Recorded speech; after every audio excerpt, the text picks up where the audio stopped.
Bom Pai, Deus dos antigos, o Senhor foi aquela coluna que sustentou Abraão, sustentou a Isaac, sustentou a Jacó, sustentou a Jó.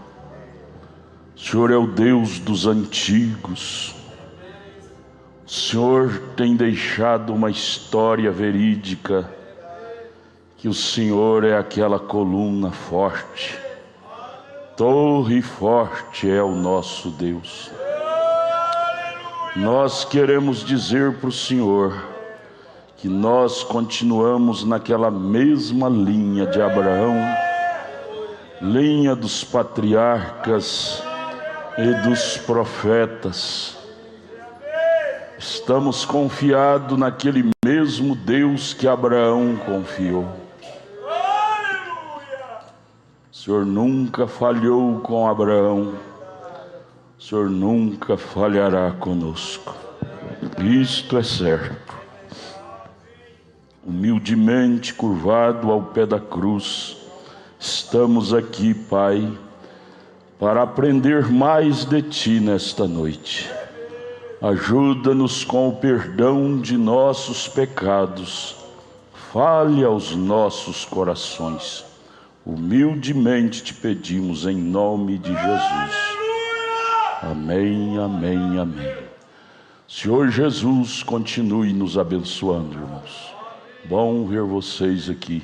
Obrigado pelo esforço de cada um. Obrigado mesmo. Vocês deixaram seus lares para vir ver Deus, para vir ver a palavra de Deus. Deus recompense a vocês. Deus gosta de abençoar um povo assim, um povo que tem fome e que tem sede de Cristo. Ele não dá conta de ficar com os braços cruzados sem estender a mão.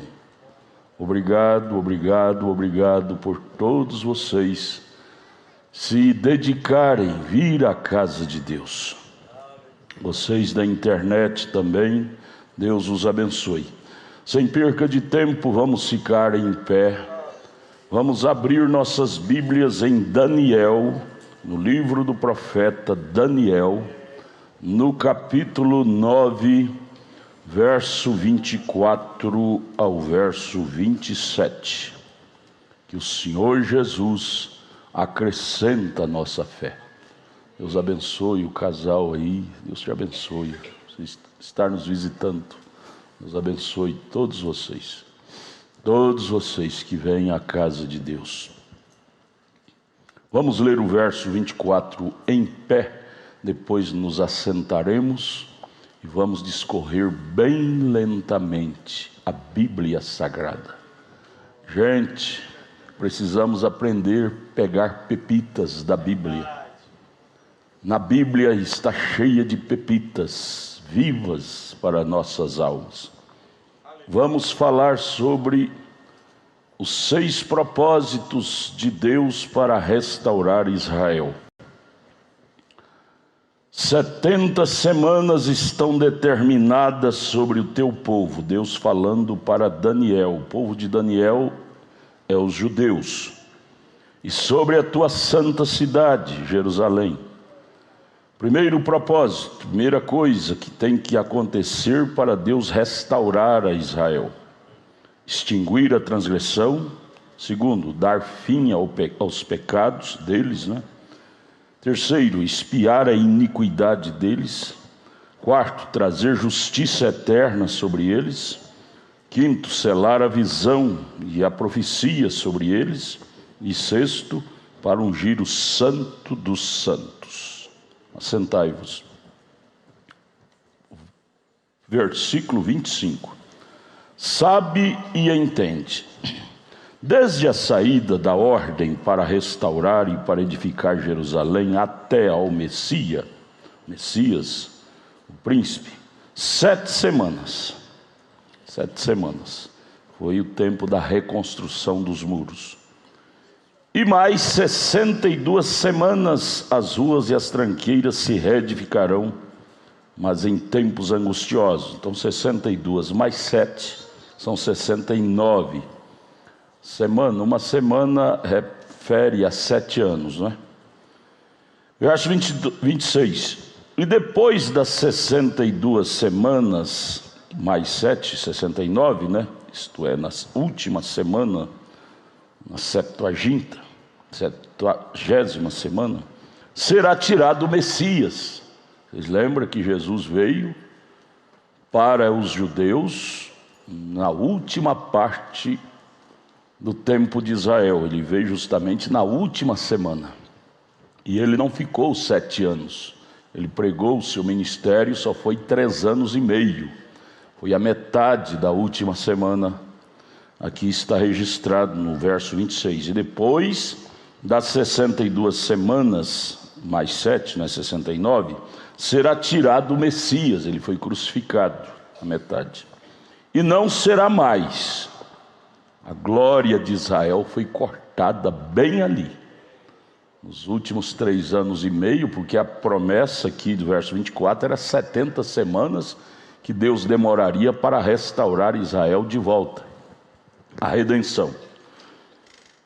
Mas houve uma interrupção. Quando estava para se cumprir a última semana, veio o Messias, morrer por eles, restaurá-lo. Mas houve uma interrupção, eles não puderam ver o Messias. Então eles o mataram, crucificaram. Então o Messias foi tirado e não será mais aquele sacrifício para eles. E o povo do príncipe, esse príncipe é Babilônia, paganismo, romanismo hoje, na antiga Babilônia, que há de vir, destruirá a cidade e o santuário. Quando foi que isso aconteceu? Babilônia invadiu Jerusalém e destruiu tudo, ao ponto que eles até hoje não sabem mais aonde é coisa A ou B ou C. Eles supõem, a sepultura de Jesus é ali, aonde a agonia é ali, supõem, mas não tem certeza, porque Babilônia destruiu tudo, o povo do príncipe da Babilônia. Destruirá a cidade e o santuário, Jerusalém e o templo. Foi quando os gentios, Babilônia entrou, invadiu em Jerusalém, destruiu o templo de Salomão e edificou no lugar do templo a mesquita de Omar, que é o templo dos muçulmanos, lugar a imundície no lugar santo. São Lucas, Jesus falou isso em São Lucas. Então está profetizado, isso aconteceu. Derrubou o templo e o santuário, e o seu fim será uma inundação. Até o fim haverá guerra, estão determinadas as assolações. Estão vendo? Guerras e mais guerras assolando Israel. E ele firmará um concerto com muitos por uma semana. E na metade da semana fará cessar o sacrifício. Foi quando Jesus morreu, o sacrifício cessou.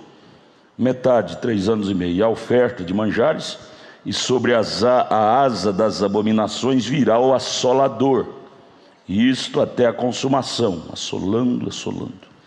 E o que está determinado será derramado sobre o assolador.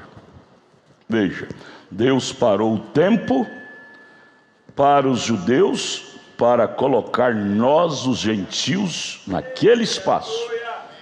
Então era 70 semanas, uma semana, 7 anos. Mas na última semana o Messias veio, mas foi cortado na metade da última semana. 3 anos e meio foi o ministério de Jesus.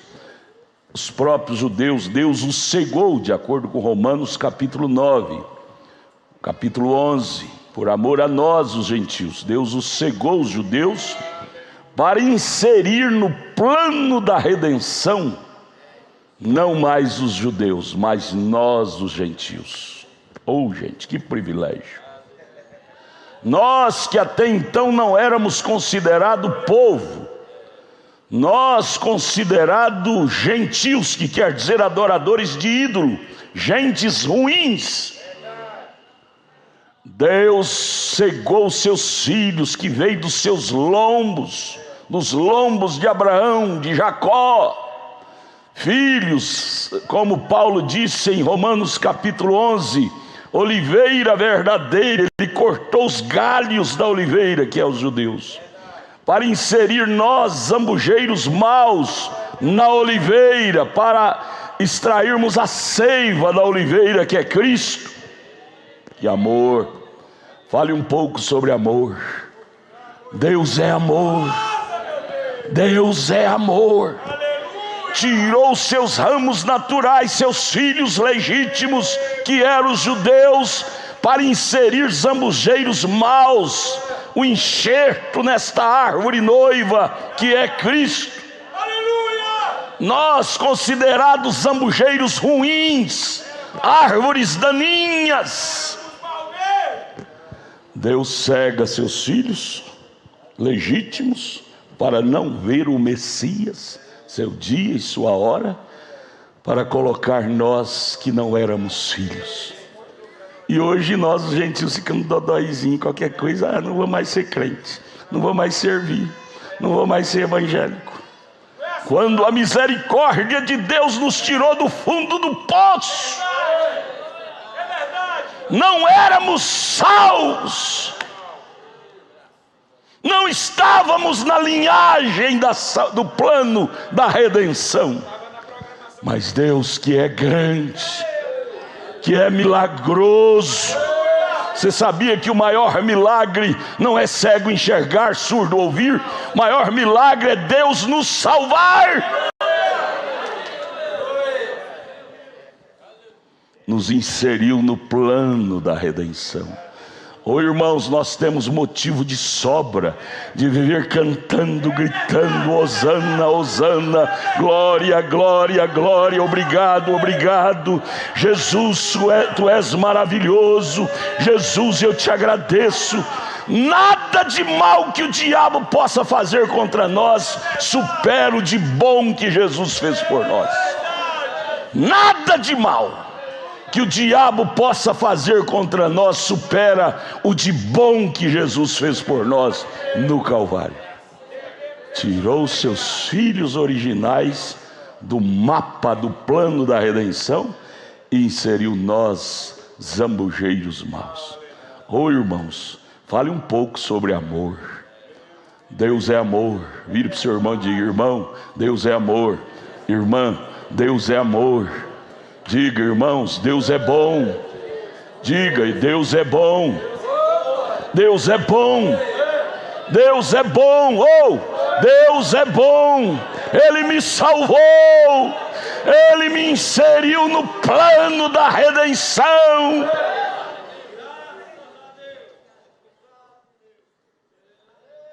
Aleluia.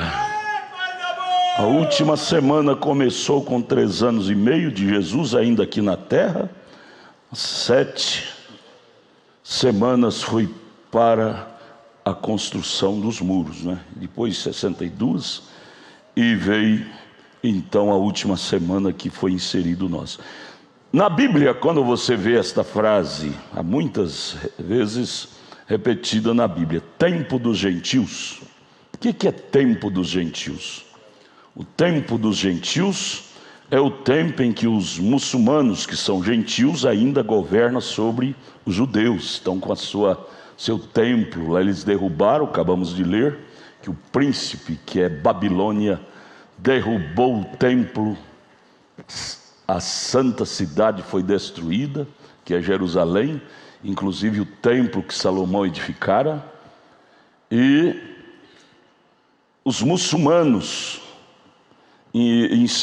construíram no lugar do templo, ela está lá até hoje, a mesquita de Omar, que é o templo dos gentios, no templo onde estava o templo de Deus. Então, enquanto esse templo dos muçulmanos, que são gentios, estão lá, templo dos gentios, Deus não voltará a tratar com eles. E há uma lei em Israel, uma lei religiosa, que eles não podem tocar em templos sagrados, senão ele já tinha bombardeado há muito tempo. Eles não têm escrúpulo de fazer isso.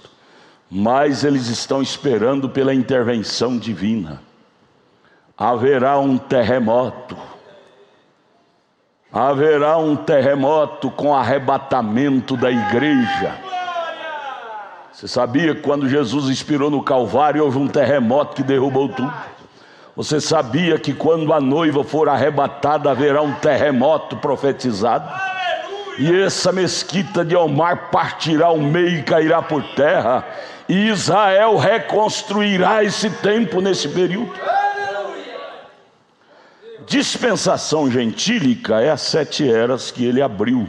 Entre a última semana, Jesus trabalhou a metade, 3 anos e meio, e ali, quando eles crucificaram Jesus, abriu-se um parêntese para nós, os gentios, de acordo com Apocalipse capítulo 1, capítulo 2, capítulo 3, abriu a dispensação gentílica, que são as 7 eras para a igreja gentílica: Éfeso, Esmirna, Pérgamo, Tiatira, Sarde, Filadélfia e Laodiceia. Os judeus ficaram lá cegados, Romanos 9, Romanos 11, leia lá.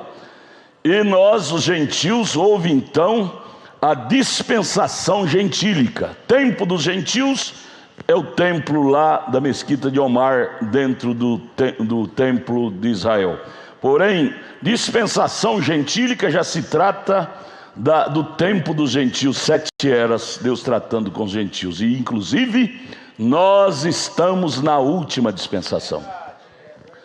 Não haverá uma 8ª era, e nós estamos no declinar do sol para esta última era, que é a última dispensação gentílica.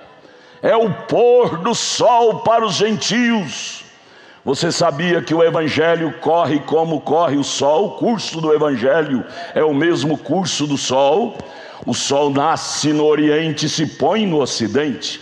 O evangelho veio lá do oriente, dos judeus, passou pelo Canal da Mancha, veio pulando Europa, América do Norte, chegou aqui na América do Sul, no pôr do sol, e daqui ele está voltando para o Oriente para trabalhar com os judeus, cumprindo Apocalipse 11 novamente.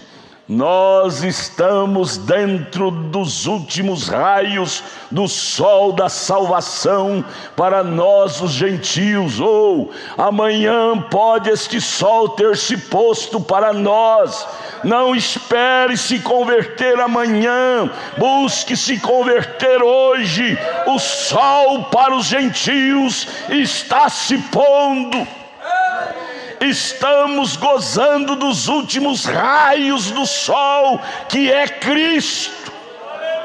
Porventura vocês não estão contemplando o cenário do dia a dia?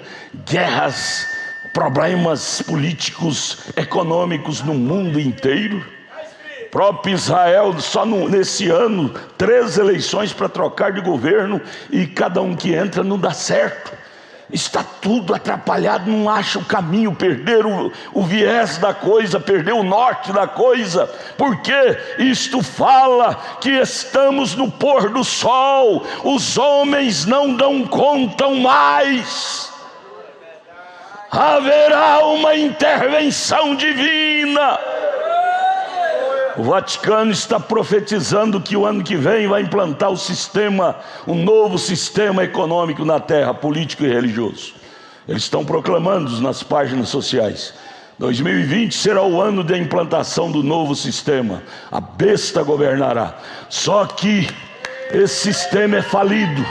O sistema que vai funcionar é o sistema milenial, que será governado não por Roma, não por Vaticano, mas pelo Rei dos Reis, pelo Senhor dos Senhores.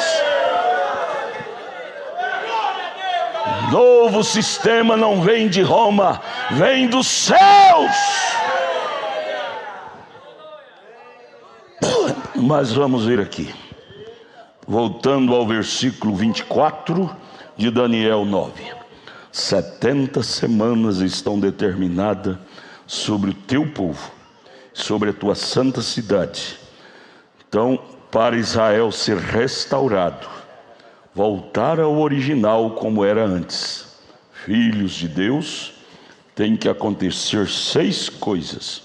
Primeiro, para extinguir a transgressão, dar fim aos pecados, expiar a iniquidade, trazer justiça eterna, selar a visão e a profecia, e para ungir o santo dos santos.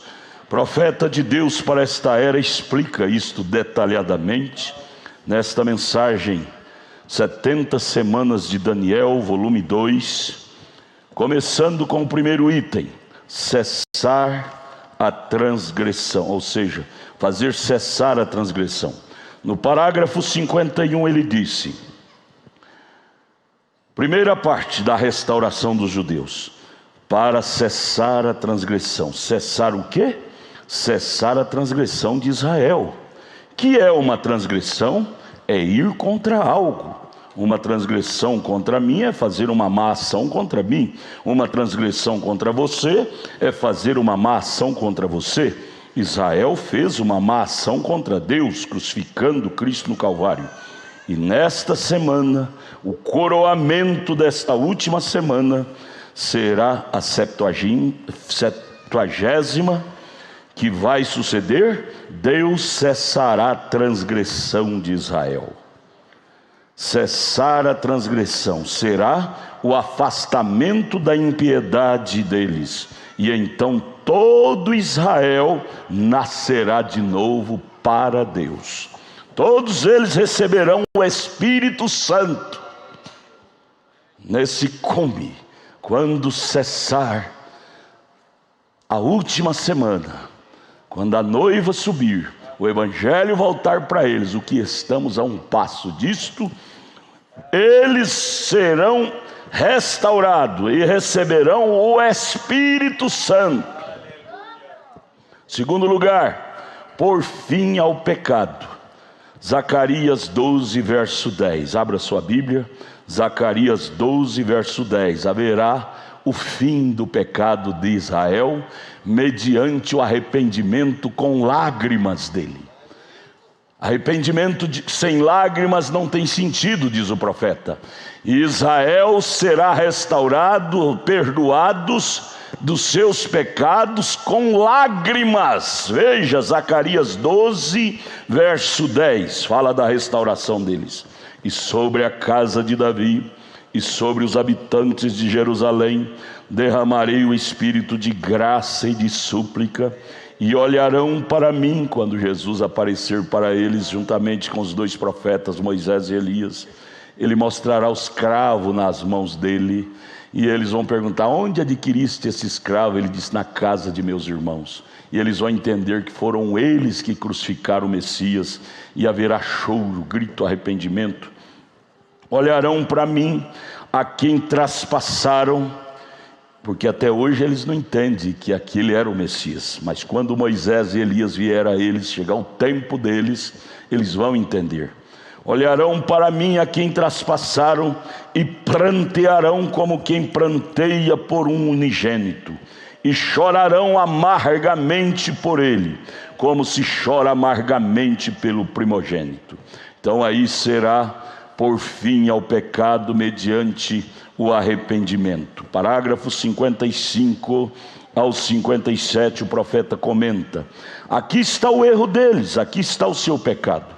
E respondendo todo o povo disse em quando eles estavam crucificando a Jesus, foi quando eles cometeram o pecado: seu sangue caia sobre nós e sobre nossos filhos. Batia no peito de uma forma cegamente, porque Deus cegou os olhos deles para eles não verem que aquele era o Messias. E eles crucificaram com toda a maldade, batendo nos peitos. Se é pecado, então que a culpa caia sobre nós, o sangue caia sobre nós e sobre nossos filhos. Por isso que Israel está penando até hoje. A culpa caiu sobre os pais e sobre os filhos deles até hoje, gerações. O profeta disse: aí fizeram. Ele estava pondo fim ao pecado para eles, aqui em Zacarias 12, verso 10. Quando Cristo aparece para eles, mostrando os cravos nas mãos e dizendo: eu sou aquele a quem vós crucificaste. Eles entenderão que foram eles que crucificaram o seu Redentor. Chorarão. E o profeta disse: aí então será o fim de seus pecados. Como podia ele fazer outra coisa senão perdoar-lhes? Como pode Deus manter quieto diante de lágrimas, como está escrito em Zacarias 12, verso 10? Ele os perdoará, sabendo que ele tinha que cegar-lhes, os judeus, para que pudéssemos nós entrar. Oh, amados, você dá conta de cegar um filho que nasceu dos seus lombos para salvar um menino que não era seu? Jesus fez isto por nós. Veja aqui que é amor. Calcule o tamanho do amor divino. Isso não estremece a sua alma? Deus cegou, pois veda nos olhos dos seus filhos, para dar a visão que era dos filhos a nós que éramos alheios. Você dá conta de tirar a visão, as córneas, fazer um transplante de córnea, tirar as córneas dos olhos do seu filho, para dar para o filho do vizinho? Jesus fez isso por nós. Tirou as córneas dos olhos de seus filhos judeus, córneas espirituais, para implantar em nós que éramos gentios cegos. Quem é o pai que tem coragem de fazer isso? Porém Deus fez. Fala de amor, fala de gratidão, fala de amor. Amor. Com razão João escreveu em João 3,16: porque Deus amou o mundo de tal maneira que deu seu Filho unigênito, para que todo aquele que nele crê não pereça, mas tenha vida eterna. E aí você tem coragem de dizer que Deus é mau?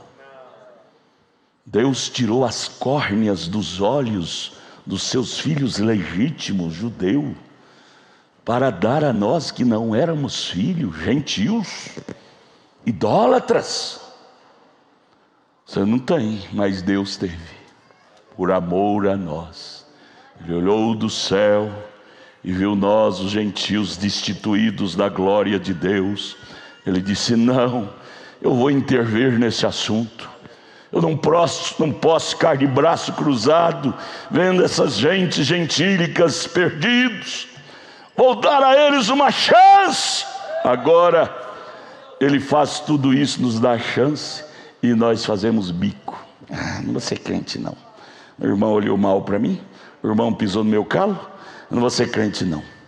Sendo que Deus cegou seus filhos para me salvar, e eu ter esta maldade de virar as costas para Ele. Oh Deus, ajude a nós entender o que é amor, entender o que Deus fez por nós. Veja, é como seus próprios filhos pedindo seu sangue, os judeus batendo no peito cegamente, dizendo que seu sangue caia sobre nós e sobre nossos filhos. Deus, seus filhos legítimos, pedindo o sangue de seu próprio pai, mas eles não fizeram isto por conta própria. Deus tinha um propósito naquilo. Fizeram isto porque Deus nos amou tanto,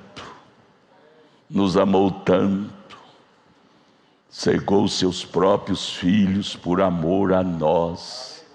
Deus nos amou tanto. Será que nós estamos retribuindo?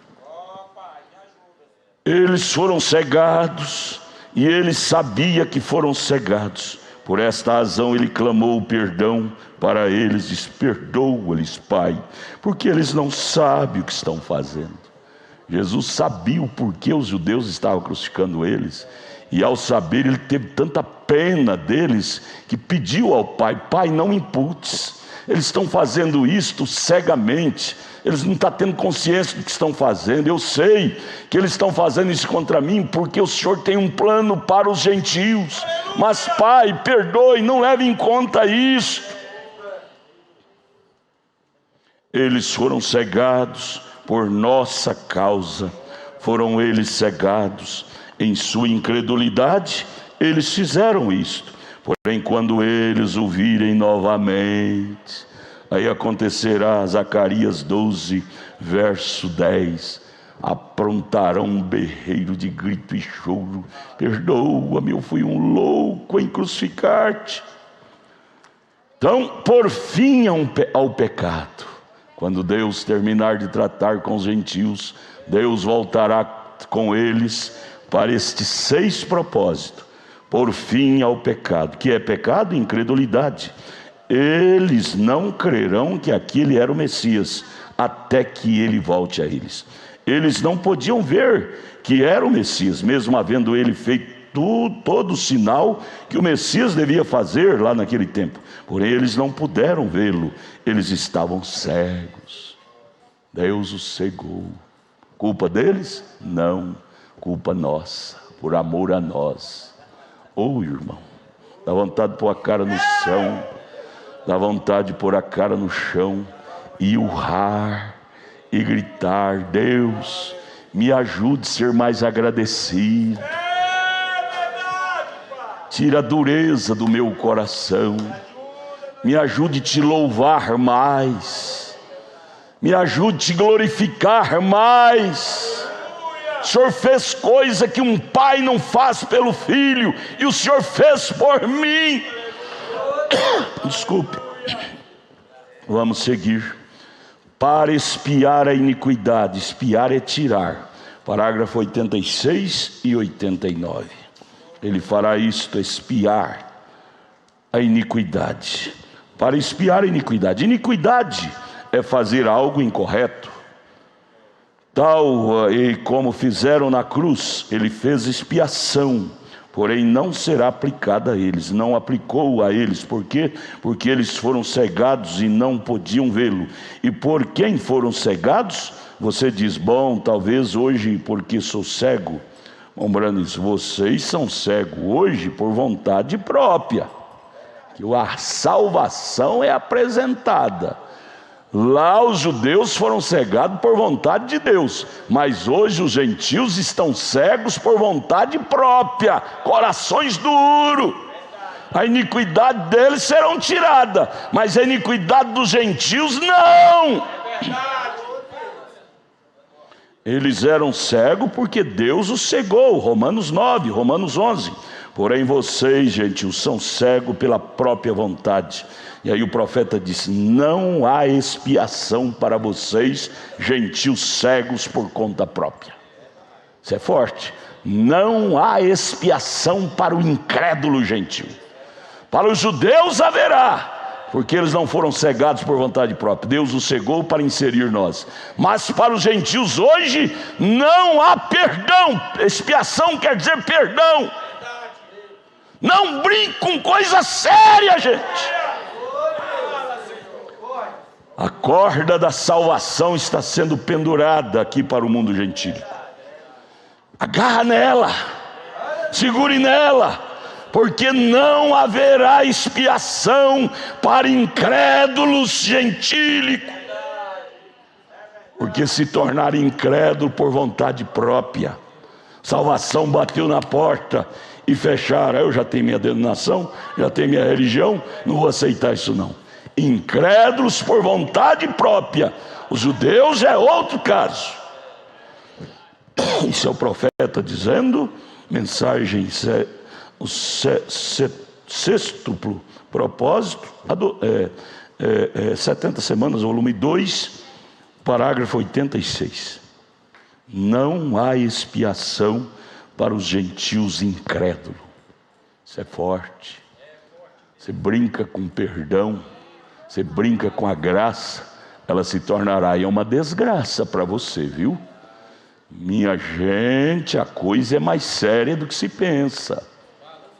Não há expiação para gentios entenebrecidos na incredulidade. Isso não é eu que estou falando, é a boca de Deus.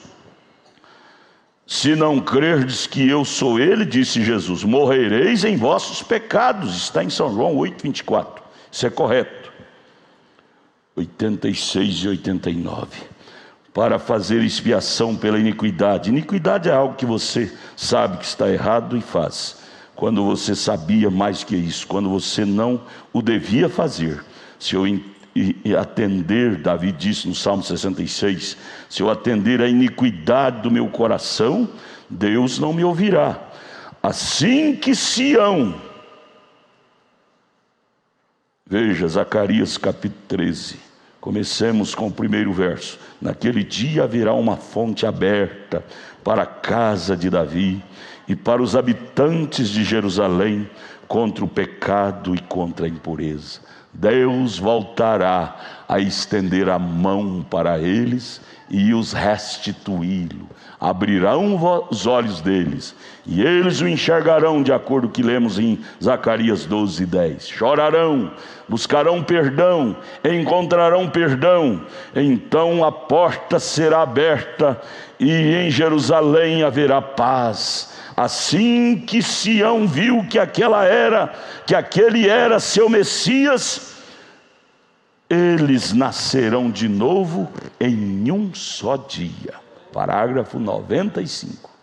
Não fique esperando que está longe, não. Isso acontecerá em um só dia. E esse dia pode ser amanhã. Então não deixa para amanhã você ser batizado, não. Você reconciliar com a palavra, não. Não brinque com coisa séria, gente.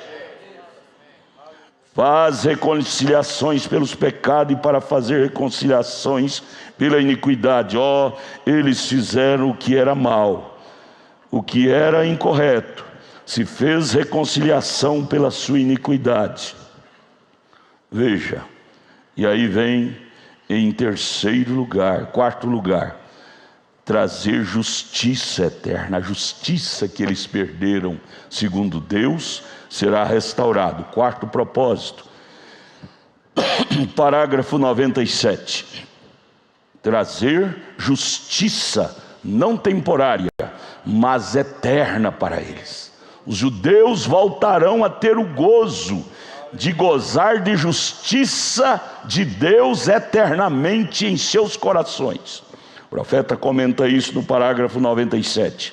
Quando a transgressão de Israel houver terminado, Satanás, que é seu acusador e nosso acusador, Satanás será selado no abismo sem fundo. Quando se trouxer a justiça eterna, algo que não pode terminar, tudo porque a injustiça haverá terminado. Israel não será mais injusto com a palavra. Eles reconstituirão pelo poder da mão de Deus estendida a eles. Então eles serão justos com a palavra.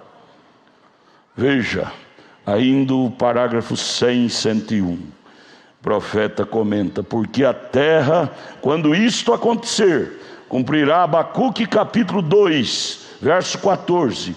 Porque a terra se encherá do conhecimento da glória de Deus, como as águas cobrem o mar. A terra de Judá, terra de Israel, serão inundadas com o conhecimento da glória de Deus. Brotará 2 luzeiros, 2 oliveiras de Zacarias 4, de Apocalipse 11, Moisés e Elias, e brilhará os raios da luz. E de acordo com o capítulo 2 de Abacuque, verso 14, a terra de Judá se encherá da glória do Senhor, como se cobre o mar as suas águas. Em outras palavras, quando o inimigo for posto para fora do caminho deles, tem vindo a justiça eterna.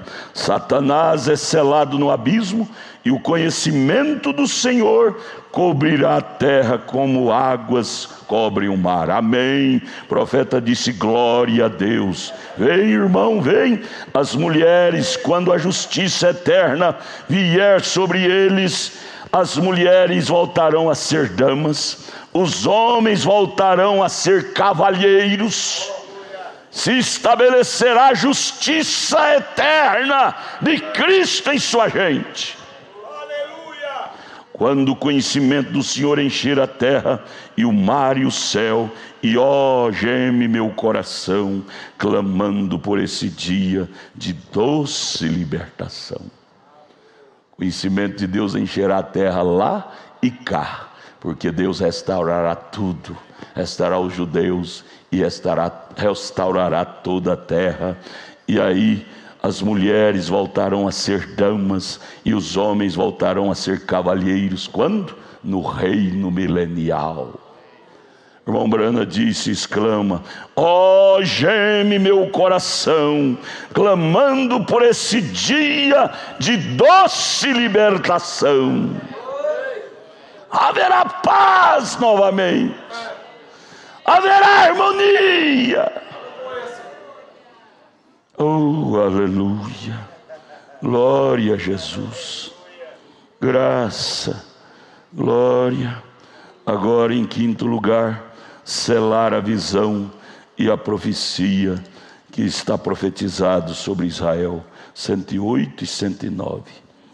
Ele faz isto para selar a visão e a profecia.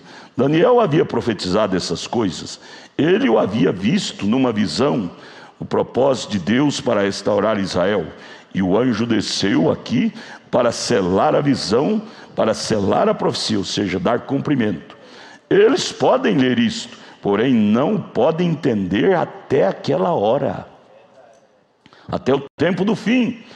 E o profeta disse: o tempo do fim está aí. Que é o tempo do fim? O final da 70ª semana, quando este príncipe anticristo será revelado nesse tempo, fazendo-se Deus. Você já não pode ver ele lá não? Até a coroa dele está escrito: Vicarius Filidei, em lugar do Filho de Deus. Porventura não é essa hora que estamos? Não é o cenário que estamos vendo aí? Como sabemos que isto está selado até o tempo? Daniel acaba de passar, este é o último capítulo de Daniel. Aí ele conversa com a irmã Simples. A irmã Simples vinha no carro dizendo: irmão Brando, eu não entendia nada de Daniel, porém quando o Senhor começou a explicar isto, meus olhos abriram. Porém a visão que Daniel havia visto ali embaixo ao lado do rio foi selada até o tempo do fim. Selada, porém aberta agora no tempo do fim. Aleluia. E Daniel fecha essas palavras e sela este livro até o tempo do fim. Ele disse: muitos correrão de uma parte para outra, a ciência se multiplicará. Veja como a ciência tem multiplicando hoje. Ele não disse a ciência somará, mas multiplicará. Você veja de 20 anos para cá como que tem a tecnologia multiplicado. E Daniel prossegue no capítulo 12: eu, Daniel, olhei e eis que estavam outros dois, um desta banda à beira do rio e outro de outra banda à beira do rio, duas oliveiras, dois profetas, duas testemunhas para iluminar Israel. Duas oliveiras, Moisés e Elias, dois profetas, restaurando a salvação para Israel. Oh, amados, nós estamos a um passo disto. E aí vem por último, sexto lugar, ungir o santo do santo. Quando Israel for perdoado, quando cessar a transgressão, por fim ao pecado, expiar a iniquidade, trazer justiça eterna, selar a visão e a profecia, por fim eles redimidos, então eles entram no santuário para ungir o santo dos santos. 116, vamos lá. Esta é a unção, não de um homem. Quando diz ungir o santo dos santos, se pensa que é um homem que vai ungir. Não, aqui se trata de um povo. Apocalipse 19, você vê o retrato falado. Ele desce em cavalos brancos para implantar o reino milenial e ungirá o novo templo. O novo templo que será reconstruído quando a mesquita de Omar for explodida, e precisará de uma nova unção. ungirá o templo e a santa cidade. Quem vai ungir? Os santos. Apocalipse 19: os santos adentrarão para os seios da nova Jerusalém, e ela será ungida novamente para implantar o reino milenial. Nunca mais haverá dor, nunca mais haverá morte, nunca mais haverá tristeza. Haverá justiça eterna sobre a face de toda a terra. Oh, e nós estaremos ali também. Sabe quem será Israel? Os judeus? Nossos eunucos, nossos secretários, nossos servos. Deus abriu o parêntese na metade da última semana para conquistar dentre os gentios uma esposa. Você lembra de José do Egito? José é o tipo de Cristo. José foi vendido pelos seus irmãos aos gentios, aos egípcios. E lá nos egípcios, nos gentios, ele adquiriu uma esposa. E quando ele veio para dar-se a conhecer a seu pequeno irmão Benjamim, aos seus irmãos, ele já tinha casado. Quando Deus voltar a tratar com os judeus, ele já casou com a noiva gentília. Levará ela para o palácio. José levou sua esposa para o palácio e veio sozinho para dar-se a conhecer a seus irmãos. Jesus raptará sua noiva, levará para o palácio, para a glória, e virá através de Moisés e Elias para dar-se a conhecer a seu pequeno irmão Benjamim, que são 144 mil judeus que estão lá. E ali haverá choro, de acordo com Zacarias 12, verso 10. Eles abraçarão no pescoço dele e dirá: não entendo como nós tivemos essa loucura de te matar. Como os irmãos de José lá no Egito, Gênesis 42, agarraram no pescoço de José e urraram, dizendo: José, que louco fomos em te vender aos egípcios. Choro que gritava, que o rei Faraó ouvia lá do palácio o grito de arrependimento dos irmãos de José. Os tipos não falham. E agora vem. Esta é a unção não de um homem. Jesus já é ungido. É isso, certo? O livro de Atos diz que Deus ungiu Jesus com o Espírito Santo. Ele saiu fazendo bem, curando os enfermos e tudo mais. Jesus já é ungido. O Messias significa ungido. É isso, correto. Mas aqui no tempo final, ele ungirá o santo dos santos. Qual é esse santo dos santos? O novo tabernáculo, a nova Jerusalém. Será o lugar santo que os santos morarão. Você estará naquele número. Regozijemos e alegremos. Você quer a Bíblia para isto? Abra sua Bíblia em Apocalipse 19. Isso deve ser lido com vibração de gozo, de gratidão, em podermos sermos contados como um dos tais deste número, que desceremos para ungir os santos dos santos.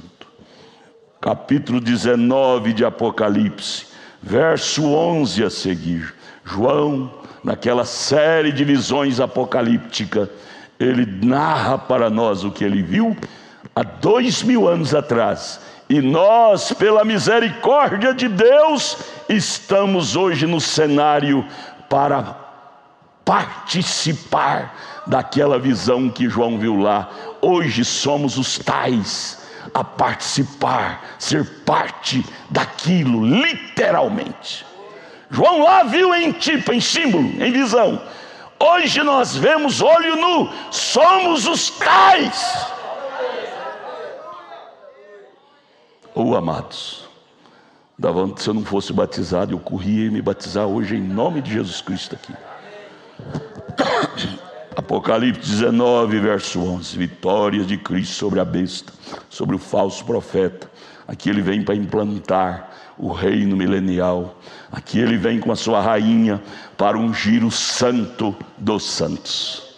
Qual é o lugar santo dos santos? Nova Jerusalém. A terra será o lugar santo, não haverá pecado, não haverá diabo para sujá-la.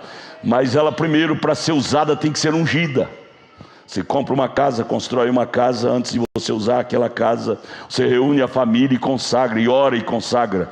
Ao você entrar dentro da casa com a sua família, você sendo um santo, uma santa, está ungindo aquele lugar onde você vai morar. Ao nós descermos e para morar nesta santa cidade, Jerusalém, nós estaremos ungindo-a. Ungido unge o lugar que ele mora. Vamos ver? E vi o céu aberto. Oh! Quem é que está descendo lá do céu? O que João viu? Quem é que ele viu descendo? Céu aberto. E eis um cavalo branco. Cavalo, besta, fala de poder. E o que estava sentado sobre ele chama-se Fiel e Verdadeiro. E julga e peleja com justiça. Ele descerá como herói. Venceu durante as eras, durante as idades. Ele descerá como um capitão, como um de 5 estrelas, general de 5 estrelas, como um herói de guerra. João disse: eu vi o céu aberto e vi um que descia, general de 5 estrelas, comandante, herói de batalha. E os seus olhos eram como chama de fogo, guerreiro. E sobre sua cabeça havia muitos diademas.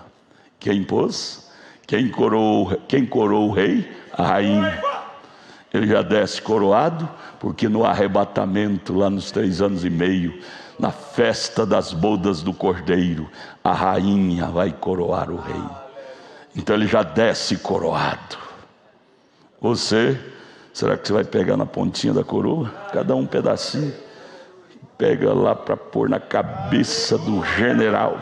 Oh Deus, deixa eu pegar um pedacinho da coroa para colocar na cabeça. A rainha do céu, a noiva, a esposa do Cordeiro.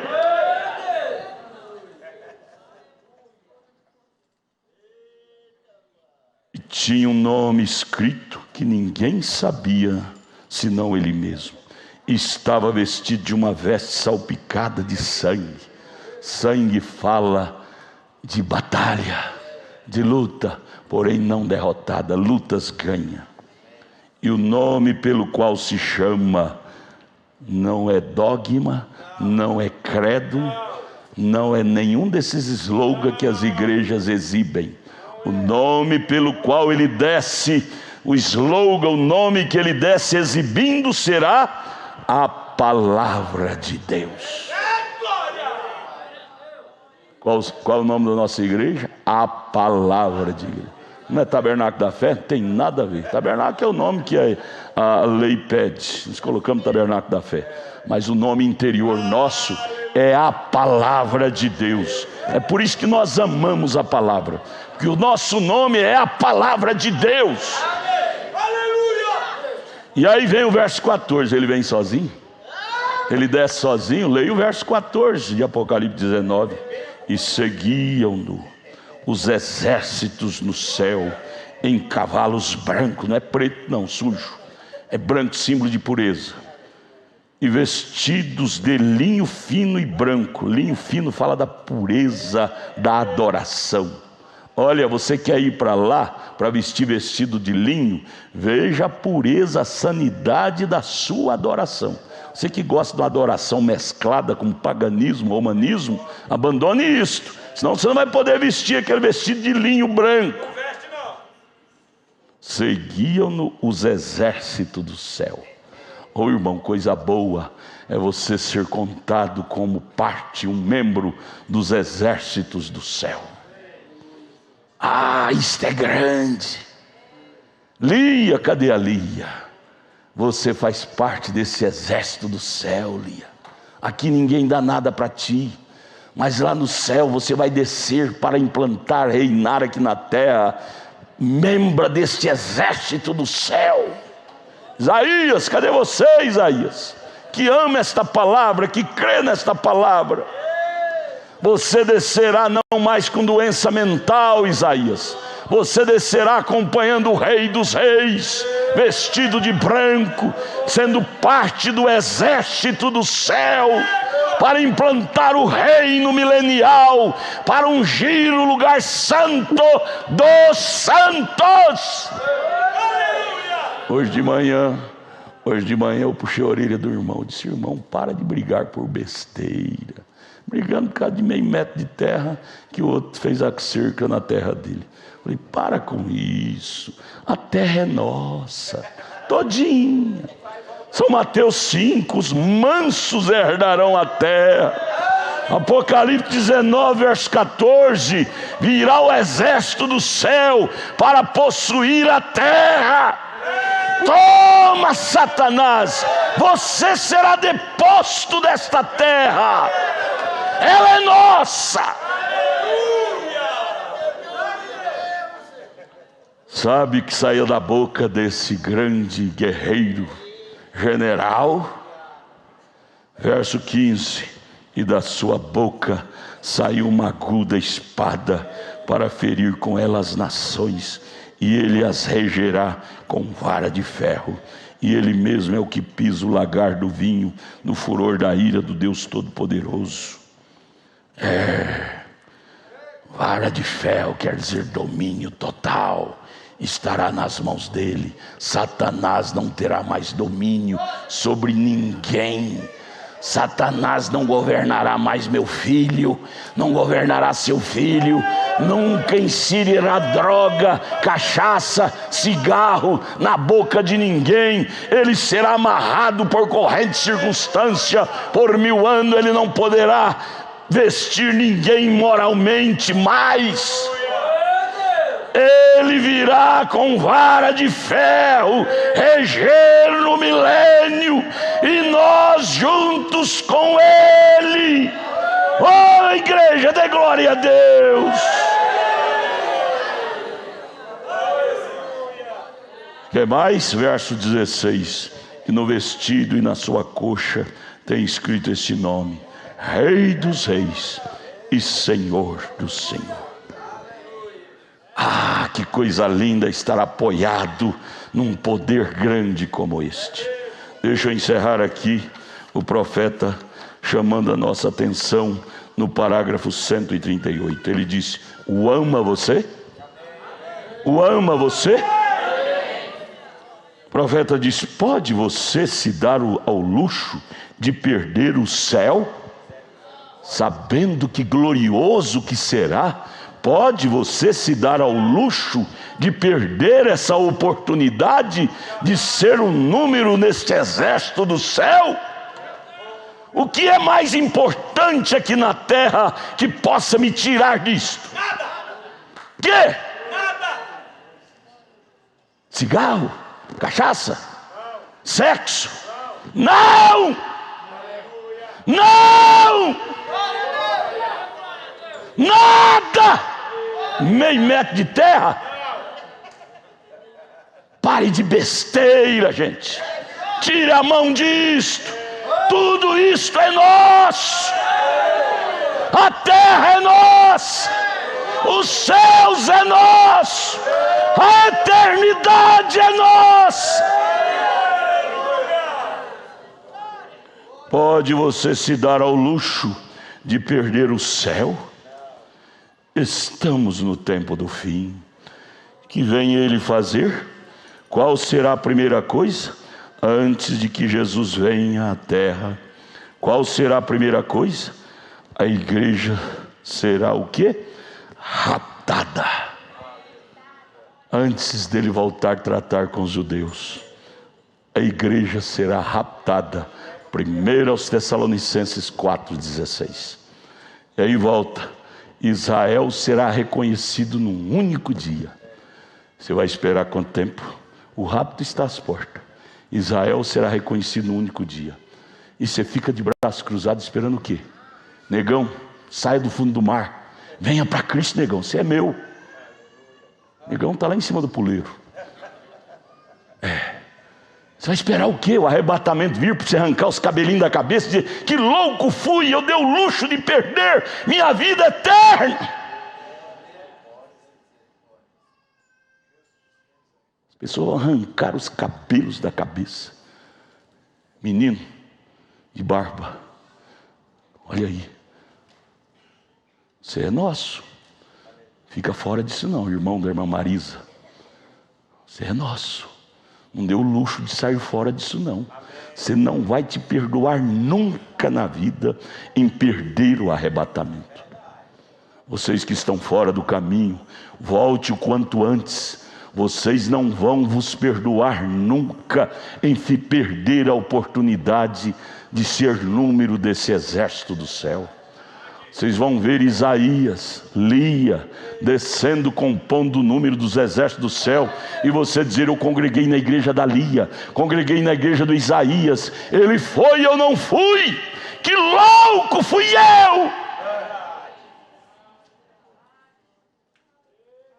Oh Deus, desperta a nossa alma, tira a preguiça de nós, ajude-nos a vomitar o mundanismo, vomitar o pecado, vomitar a sujeira, vomitar essas redes sociais, e engolir a palavra, comer o livro. Apocalipse 10:8, comer o livrinho. Comer, a Bíblia não diz comer rede social não, diz comer o livrinho. Leia lá Apocalipse 10:8. João, coma o livrinho. Não é comer celular não, notícia. Comer o livrinho. Qual livrinho? A Bíblia Sagrada. Coma a Bíblia Sagrada. Mocidade, jovens, pare de comer celular. Coma o livrinho.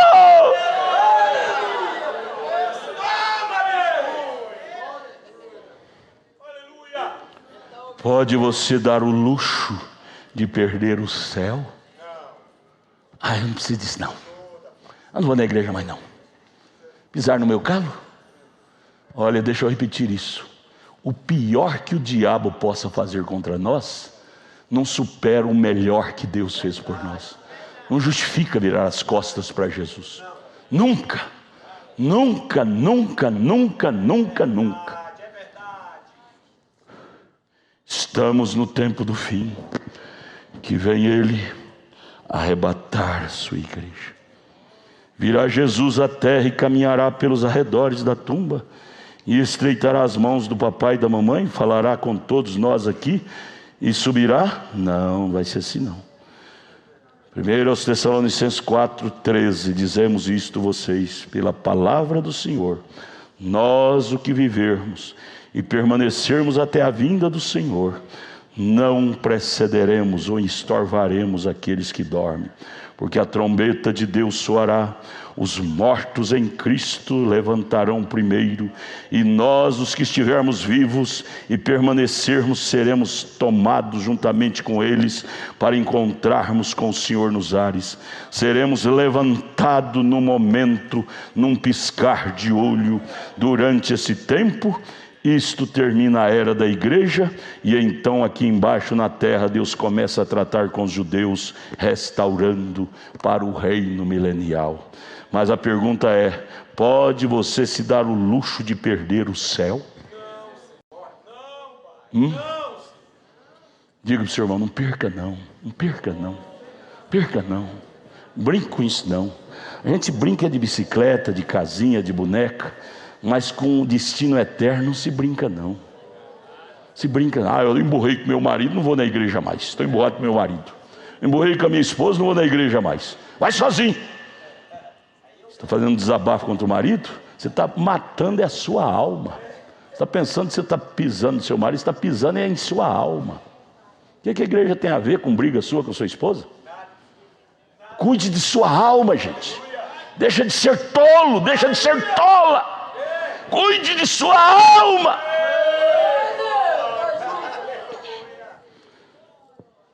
Seis propósitos: fazer cessar a transgressão de Israel, pôr fim ao pecado, expiar a iniquidade, trazer justiça eterna, selar a visão e a profecia E por último, ungir o Santo do Santo.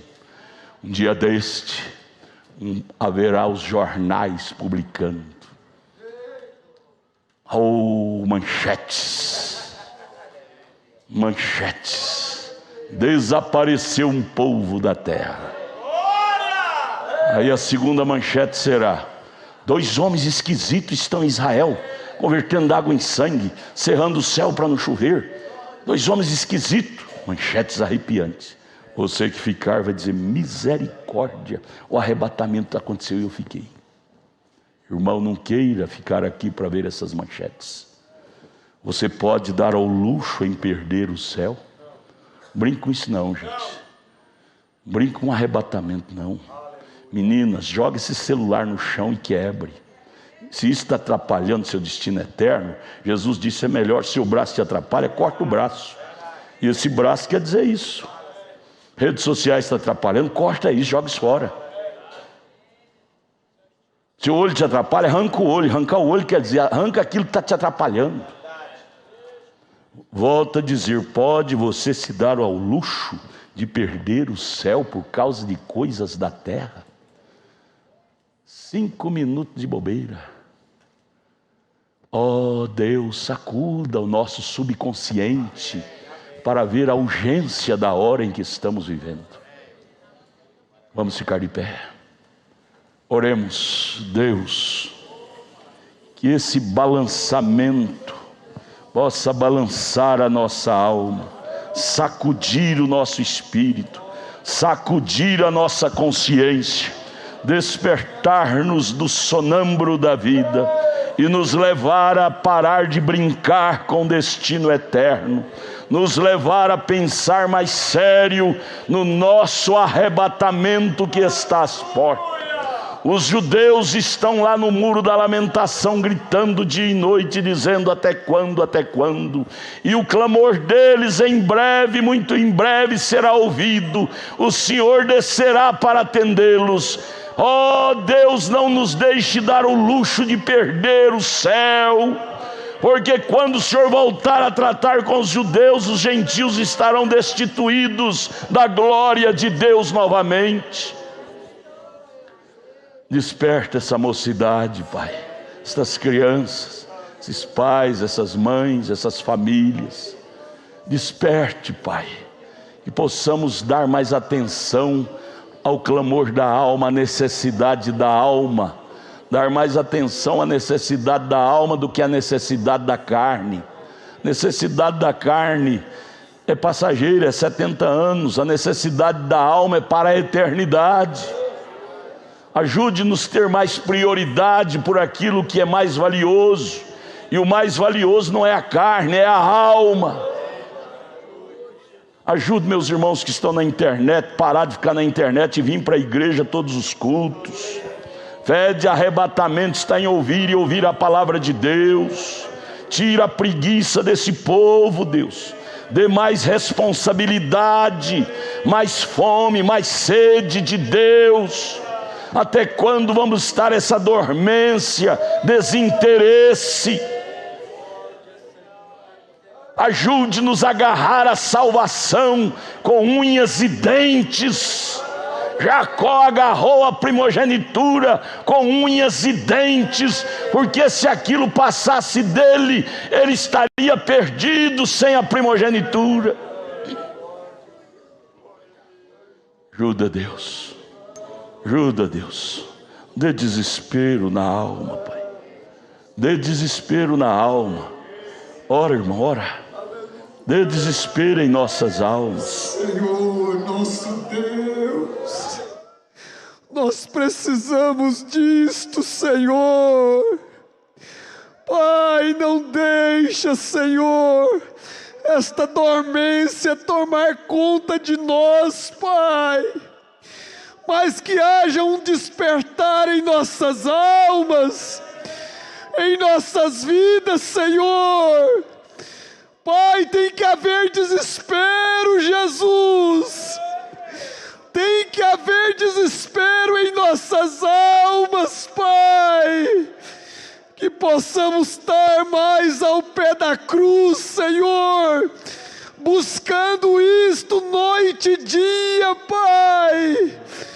Deus, nós precisamos disto, Pai, mais do que o alimento natural, Senhor, mais do que os lenitivos naturais, Pai. Precisamos da graça, precisamos da misericórdia, Pai. Ó Jesus, que haja em nós, Pai, um despertamento, Senhor, que possamos ver a altura que nós estamos deste caminho, Senhor. Estamos chegando, Pai. Há muitos, ó Deus, que estão cansados do caminho, Pai. Oh, mas falta tão pouco, Senhor, para adentrarmos estas portas, Senhor. Renova nossas forças, Pai. Renova o nosso ânimo, Senhor. Renova nossas forças, ó Deus, para que possamos continuar caminhando, Senhor, na estrada da vida, Senhor, aonde o Senhor nos encontrará e nos reclamará para o Senhor, Pai. Pedimos isto, ó Deus, é no nome do Senhor Jesus Cristo. Te agradecemos por tudo, ó Jesus. Amém, Senhor. Amém, Jesus.